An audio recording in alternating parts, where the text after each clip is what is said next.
including snacks. StellarCon, how we doing? That was actually pretty good. I'm a little impressed, but we can do it again. StellarCon, how we doing?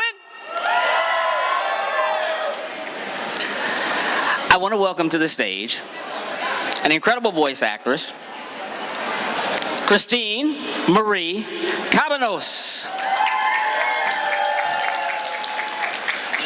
Give her a second. She's got a boot on. She kicked someone. I won, by the way. She won. She won that battle, just so you know. Welcome to StellarCon.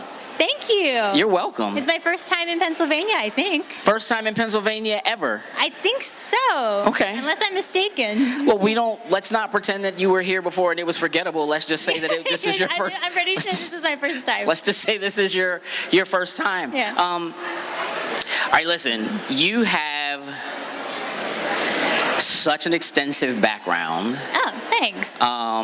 In voice acting. You guys, I'm positive, are aware of that, correct? Yeah? Here's the thing here's my question for you. Mm-hmm. How long have you been doing this now? What's the year? I believe it's going to be, it'll come up on 15 years next year, I think. 15 years is pretty incredible. Give it up for that, for sure. Thanks. How do you stay so consistent? Consistent? Yeah. Like in terms of the work, like... It seems like you're always working. Like you stay working. How do you stay so consistent? I mean, a lot of that I would just I'm blessed that people liked my work and will keep rehiring me. Sure. And I, thank the studios, the casting directors who always think of me for projects and things like that. But I do want to dispel this idea that because we look like we're constantly booked and busy and working, there in voiceover, there's a lot of ups and there's a lot of downs. Sure. So you have off months. Sometimes there's even off years. Yeah. But then sometimes there'll be years where the work just keeps coming and it's hard to keep up. So it ebbs and it flows. Sure. So it might look constant, but there's a lot of ups and downs with voiceover. Okay. Yeah. How do you plan against that? Are there other things that you like to do in that time or in that space when maybe it's a little down and you're not specifically working on a project? Yeah, well, I mean, auditioning is our job. Okay. So when we're not actually working on a project in the studio, then we're, auditioning. So that's a big part of the job is just keep consistent with auditioning. Yeah. I also, I teach classes sometimes, so Okay. I'll do that on the side. And then also we come to places like this, so that fills our time too, and we get to talk to everybody about the projects that we do. We'll go promote, we'll do things like that. Yeah. And I always fill my time with things that I enjoy doing, like I'll do singing projects, or Okay. I was an art major in college, so I'll paint, I'll do things like that. Okay. Yeah. Is there, I know people like to do things like force you to try to pick a favorite character. It's like trying to pick a favorite child or something like that. Yeah. But as opposed to that, do you have a favorite project that you worked on? So not necessarily a That particular I've ever character. worked on? Yes, ever. Just in terms of maybe what it was like to work, maybe the people that you worked with, or not to show favoritism to one studio or another, not necessarily, in that way, but is there something that stands out for you? It really is like picking a child. It's really hard to say. Yeah. But a show that I loved a lot because of the content of the show, our director, the entire cast of the show was a show called Toradora. Mm-hmm. And I played Minori in Toradora. Yeah. And that one is I loved that show way before I even auditioned for it, and I didn't even know that they were gonna dub it into English. Really? Because it came out when I was in high school, I think.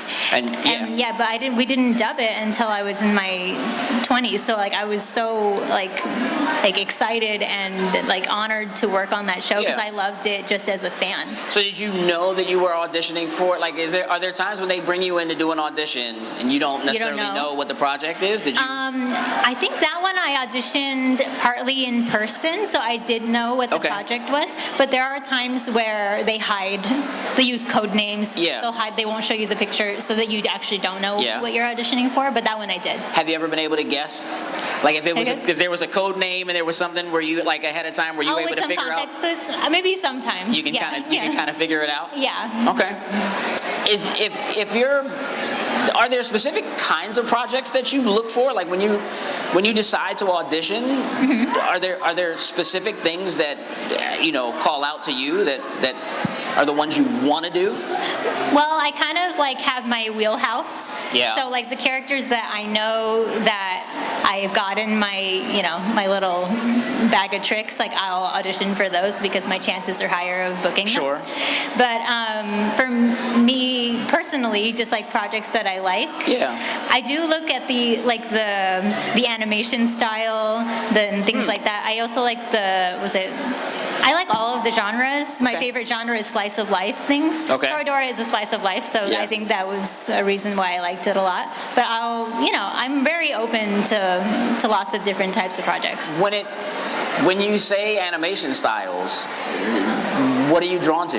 Like, you specifically might want to do voice work on a particular show based on the animation style. Like, you might be more drawn to it. Yeah, because of sometimes, that? Is there a specific type of animation that you prefer?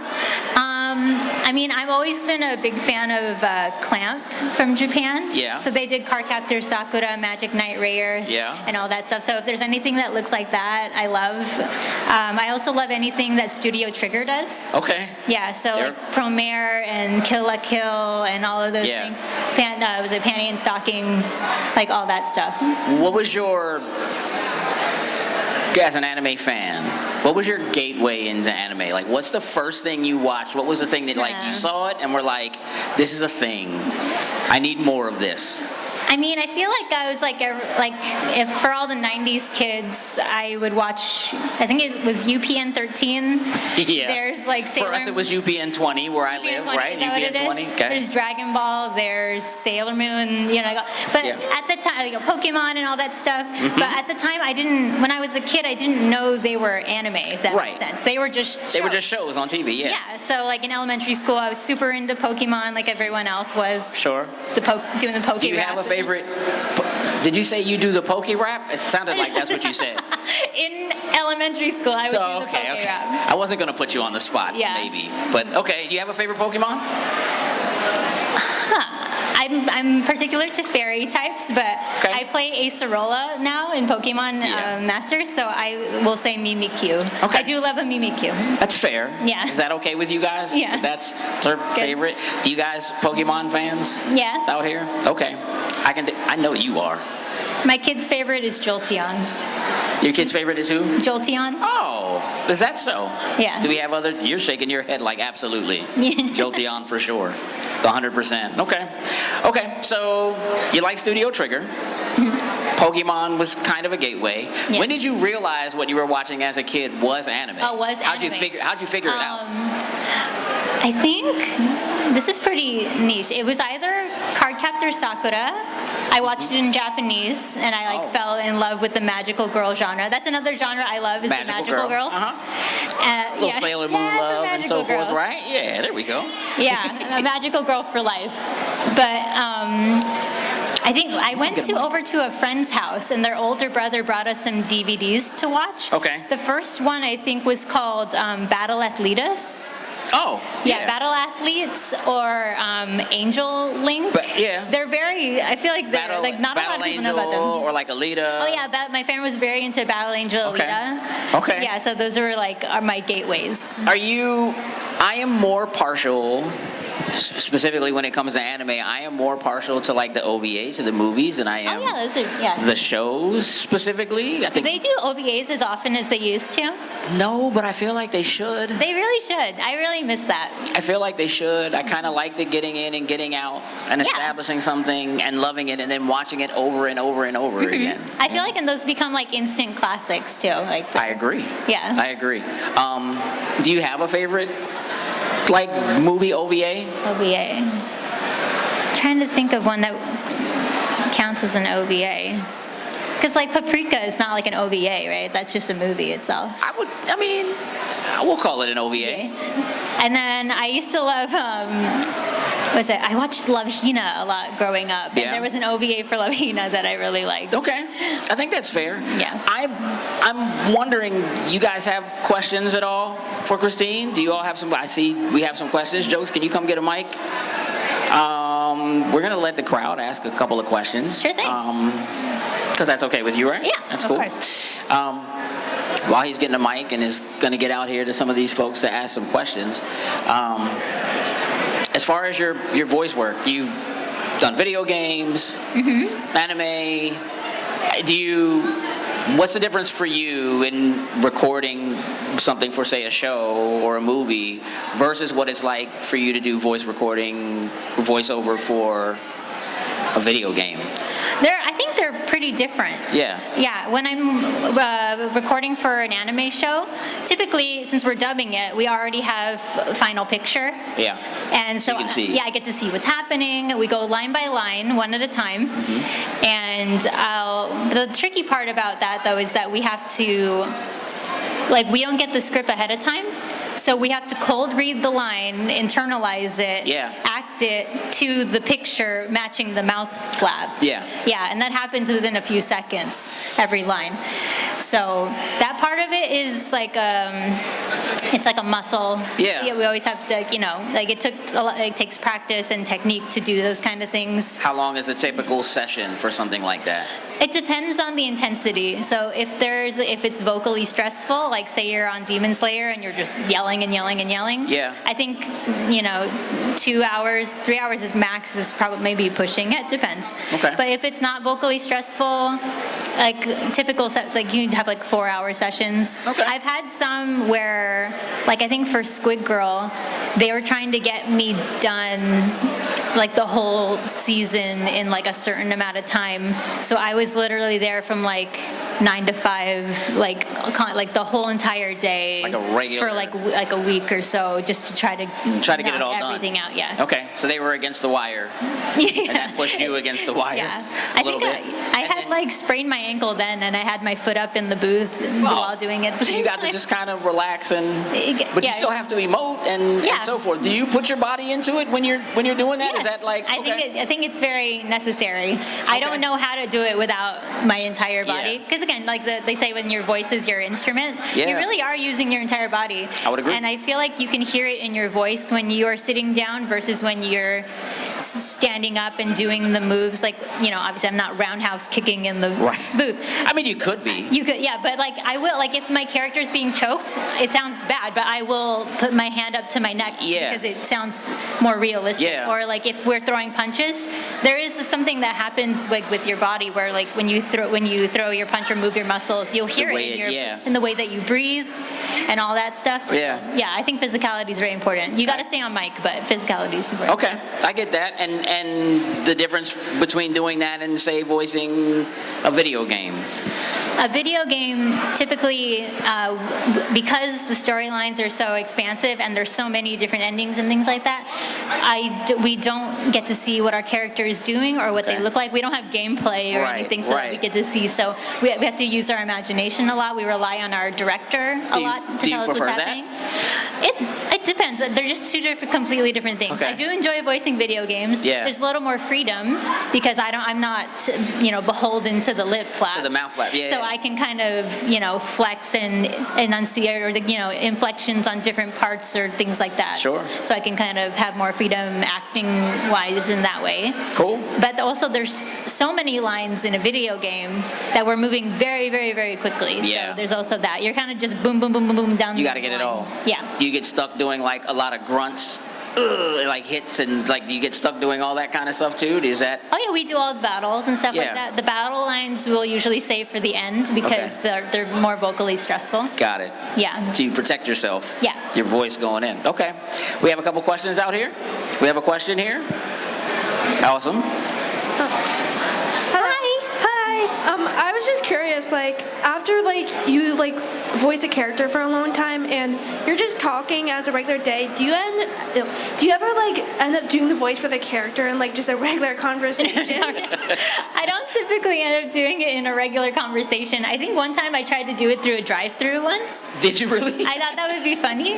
Okay. Yeah. Or like sometimes, I think I've done it too, or like a telemarketer will call and I go, my mommy can't come to the phone right now, or things like That's that. perfect. Well, I love I don't that. want to talk to them.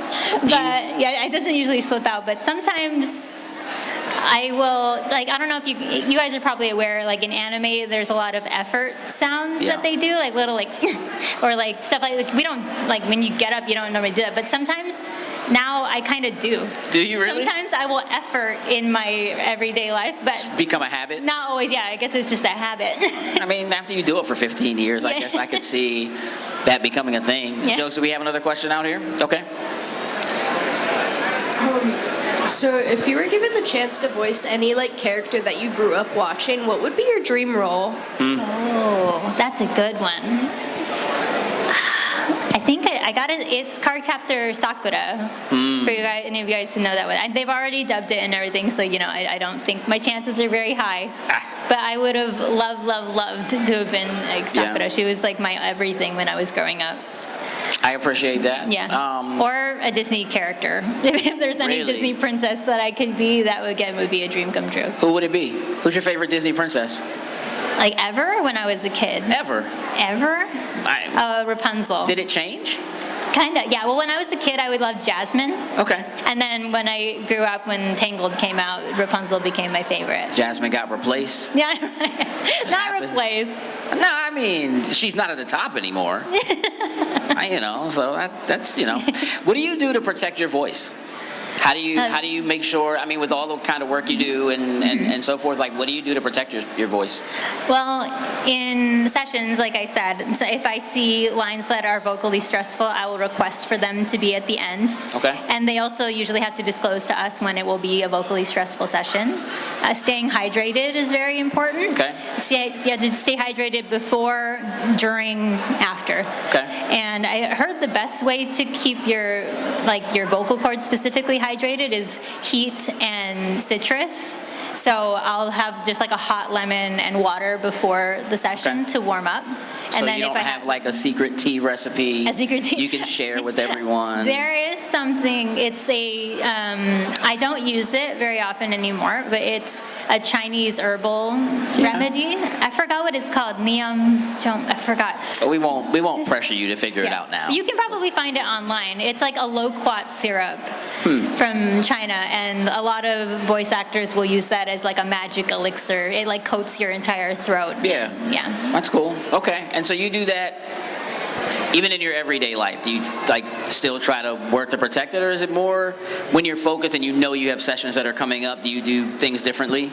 I'll do things a little differently when I know there's something coming up, but in general, I try to eat healthy. I actually don't eat dairy at all. Really? Dairy causes phlegm in your throat, so a lot of people, singers and people will say don't have dairy before your sessions, but I don't have it at all. Was that a thing that you learned, or was that something that you just didn't do anyway? I just didn't do it anyway. Okay. But it just happened to be helpful. But it works out? Yeah. Okay. And Okay. also we eat green apples in the session to get rid of mouth clicks. Really? Yeah. Green apples specifically? Yeah, green apples specifically. I think it makes you salivate more than a red apple would, and that's what's helping to get rid of it. Green apples. Write that down. Nobody wrote that down? Write it. Thank you for writing that down. Do we have another question? Jokes? Everybody, we're good? We have a question over here. Oh, nothing. Just give him a second. He'll get there. Thanks for being patient. We appreciate you. When starting voice acting, how did you feel getting into the profession? How did I feel? Well, obviously I was elated. Again, like I told you, I've been a fan of anime and animation for like so long, Forever. my entire childhood. Yeah. So the fact, like when I first got my first role, which was Azusa and Keion, like I don't know, I can't express how happy I was. And the fact that it just kind of snowballed and that's just became what I do is like even more of a blessing. Like, Was that the plan? Like, did you know from an early age that this is what I want to do, and you like went after that? I think subconsciously, yes. Yeah? Yeah, because I didn't know it at the time, but I had taught myself how to dub things when I was a kid. Like, I watched episodes of Rugrats, and I Okay. memorized them. And then I would turn the sound off, and then I would do the lines for them. Really? Yeah, when Why?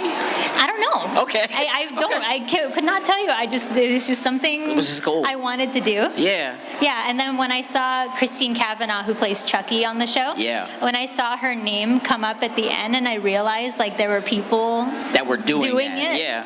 then I was like, I don't know, something clicked. You were like, that's what I Yeah. can do. Were you, so you were actively doing the voices for all of the characters, like watching it Yeah, silently and then redoing and then I would it? just do the characters. Did you voices. ever feel like you were doing it better than they were doing it? Be No. honest. I was like 8. I don't know. I don't think I had that thought in my mind. Maybe a little bit. Yeah. Okay, so from very early though, you knew that was a direction you wanted to go in. Yeah, I don't know how seriously I took, like, I didn't think in that moment I'm going to be a voice actor. Sure. But it was just something I enjoyed. I took vocal lessons throughout Yeah. my whole childhood. Okay. So I think it all just prepared me for it. And then when the time came for me to decide what to do, it's just, Was that more focused on singing? Did you want to be a singer? I think, Did your parents want you to be a singer? yeah, I grew up in a Filipino family, and it's mandatory that you do karaoke at every family function. I mean, So we're like trained to be singers from a very young age. got it. Okay. But they didn't know I wanted to be a voice actor. And how do they feel about what you do now? I think, well, my mom is very proud, and she's bragging to everybody and showing course. people photos and making me As she should. and all that stuff. Yeah. I think at first she was like, "What are you doing?" But she was very supportive. She would take me to auditions when Yeah. I couldn't drive at the time, or Okay. things like that. She never told me like, "No, you can't do Sure. that." So Always very supportive. Yeah. I think that's super helpful. Do we have another question, Jokes? I'm just checking. Do we have other questions? I just want to make sure. Because I can do this all day. I just want to be fair. You look like you have a question. Okay, just checking. So in terms of like finding this, right? Like obviously this isn't a thing generally that just happens to people. You work for it, right? What were the stages for you of getting to the point where this became what you do for a living? I guess, well, I told you at the beginning. Yeah. And then I took vocal Rugrats. lessons. And then when it came time to do stuff, I literally just took it into my own hands. I went online. I found other people who liked doing it too. Really? I took a Wii microphone from my Wii system. I plugged it into my computer. Okay. And I was like, it works. And so I just started dubbing in my house. I would take the videos. I would remove all of the audio. Yeah. And again, I would just record myself doing the characters. I even went as far as to replace the sound effects, the music. I created an entire movie. Really? Yeah, I cast people from the internet to do it with me. Can we find that still? I hope not.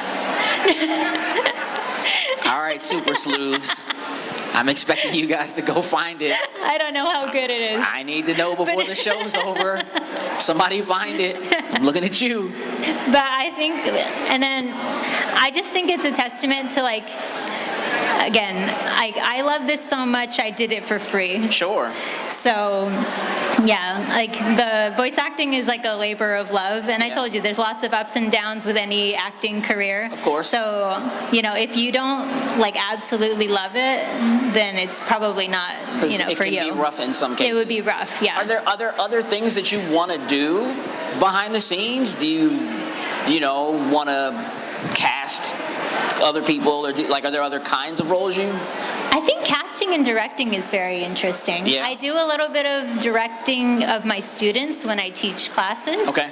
So, and I think it's a very interesting process. Yeah. And I have many friends who are behind the scenes of this stuff. So I know writers, directors, audio engineers, and there's a lot of people that go behind all of this. The actors are the last part Yeah. of the equation. Yeah. Yeah. There are a lot of other steps involved involved before you get there. Are you, other voice actors that I have spoken to have taken to building a studio in-home and doing a lot of work in their home? Have you done that? Yeah. You do, okay. Yeah, I have a home booth. How often do you use that as opposed to going to a studio to do work? And what's, like, why would one thing happen versus the other? I mean, I personally prefer going in simply because I get to be face to face with everybody. Okay. I think for me it's important to like actually see, meet, and be in the room with the people. I think the energy is a little different. Sure. But if I have to, because I'm a mom and I also have an injured foot, sometimes I can't drive. Right. So they're in those cases where I have no child care or I can't get somewhere because I'm sick or I'm injured, then I will record from home. And that's very handy that that's possible.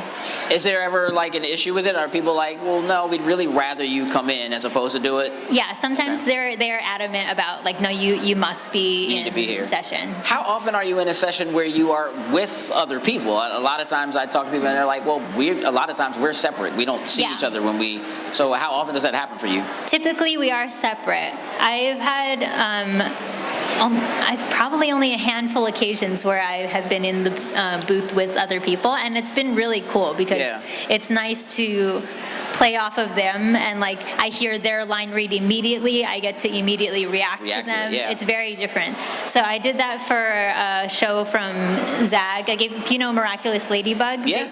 They did a show called Zach Storm. And that was more centered for like young. I think they tried, the demographic was like young boys, young kids. Yeah. So I was CC in that show, and we got to be together. Like we weren't together the entire series, but the first few episodes we were all together. They let you be in session together. Yeah. Are there other things that you want to do from an acting standpoint? Like, is voice acting like, clearly it's a passion. You were overdubbing Rugrats as like an 8-year-old. But are there other things that you'd like to do in the same arena? Like, you mean like in other terms like of projects? Yeah. Like, I mean, stage work or, Yeah, I would love to be live action. I'd love to be in a musical one day, like a stage musical. Do you have a favorite musical? Right now, let's see. Well, my favorite is Waitress. Really? Yeah, but I'm trying to think of what I've been listening to lately. Hadestown is really good. Okay. I want to watch Six when it comes to my area. Yeah. Yeah. There's one from the UK that I love called Two Strangers Carry a Cake in New York. And it hasn't come over here yet, and I'm like dying to see it, but yeah. So like, if it comes, would you audition? Audition? I mean, I don't know if like I can do that, but because I'm assuming it would be in New York. I'm all the way in LA. Okay. All right, that's fair. But for local stuff, maybe in Los Angeles, I would. Yeah. Okay. We only have a couple minutes left, so I just want to double check to make sure we don't have any questions out here before we start to close out. I feel like we got one at the back. Can I get a show of hands who's seen the Demon Slayer movie? I just want to see it. Yeah? Do you guys like it? Multiple viewings? I've seen it twice. Yeah. You like it? Okay, good. Did we see it in IMAX? Yeah, in IMAX. Who saw it in 4DX? I heard it's 4DX here? I heard it's insane. You're like, ugh. It's like as if you're getting beat up in the battle or something. I have been to 4DX. I didn't see Demon Slayer in 4DX. No. And I heard every time they do water breathing, they squirt you with water. Is that true? They do? I have been told that. That's a lot. I think that's cool. That is cool. I mean, if you know water breathing happens a lot in the movie. You're going to be soaked. Yeah, for sure. What do we got? Hi. I'm just curious. Of all the roles that you've ever played, which one do you think was your absolute favorite? That's tough, huh? Yeah, it is. Well, I already talked about Toradora, so I'll talk about something else. I mean, Madoka is always very close to my heart because I feel like that show changed a genre and it affected a lot of people. And I always have, like, at these conventions, I have so many people come up to me telling me how much that show meant to them. Yeah. So I really, really love that. Plus, it was on Euphoria. Did you know that? Yeah, I did not know that. No, yeah, well, if you look at what's her name? Hunter Schafer's character. You look at her phone, it lights up. She's it's in a the back? picture of Madoka and Homura. Oh, I It was just like a didn't realize that. very tiny thing. Okay. But I think my favorite character to voice, sheer joy that I feel when I do it, is Mako from Kill la Kill. Okay. Yeah, it's. Okay. I don't know if I've ever had more fun Okay. being a character because nothing is too big. They kind of let me just like do whatever you want because it. Just go for it. Yeah, just so they go just for gave it. you that freedom. Yeah. Okay. I have one last question before we go. Is there anything that you have voiced that when you went back and watched it, you felt like you would rather do it again? Like you would redo it and maybe change something or change the way you did it?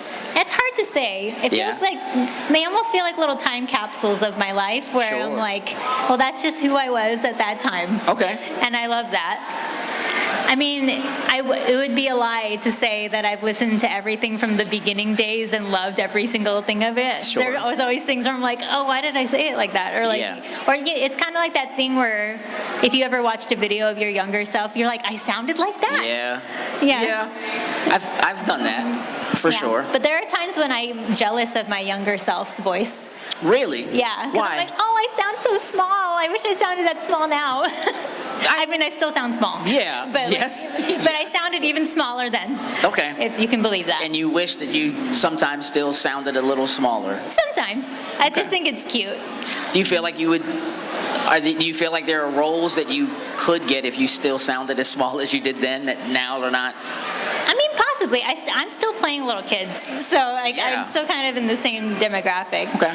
But yeah. Okay. Well, listen, I want to take a moment to thank you for hanging out with us course. here. Thank you. Thank you for coming to StellarCon. You guys, give it up for Christine Marie Cabanos. Thank you, guys. It's been very awesome. What I'm going to do is help you get down these Okay, stairs. thank you. I appreciate that. Try not to kick anybody else. Okay. What it do, snackers and snackers? Did you like what you just saw? Would you like to help us grow? Here's what you can do. Shoot over to patreon.com/loading snacks. And don't forget to like, share, and subscribe on your favorite platform of choice. Appreciate you.